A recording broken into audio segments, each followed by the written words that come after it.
നമസ്കാരം. ഞാൻ അഡ്വക്കേറ്റ് വീണ എസ് ബാബു.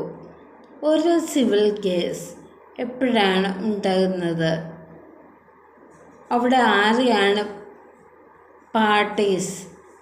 രണ്ട് സ്വകാര്യ വ്യക്തികൾ തമ്മിലോ അല്ലെങ്കിൽ ഗ്രൂപ്പ് ഓഫ് പേഴ്സൺസോ സംഘങ്ങളോ അവരുടെ അവകാശങ്ങൾ ലംഘിക്കപ്പെടുകയോ അത്ര സ്ഥാപനയ്ക്കോ അല്ലെങ്കിൽ കരാറിൽ ലംഘനമുണ്ടായിട്ടോ എന്നൊക്കെ പറഞ്ഞ് ഒരു തർക്കമുണ്ടാകുമ്പോഴാണ് ഒരു സിവിൽ കേസ് ജനിക്കുന്നത്.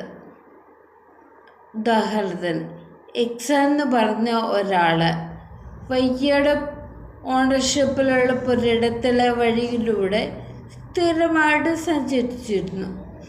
ഒരു ദിവസം അതങ്ങ് അടച്ചു. അയാൾക്ക് തൻ്റെ സഞ്ചാര സ്വാതന്ത്ര്യം നഷ്ടപ്പെടുത്തിയെന്ന് പറഞ്ഞ് ഒരു കേസ് ഫയൽ ചെയ്യുക. അതൊരു സിവിൽ കേസായിരിക്കും.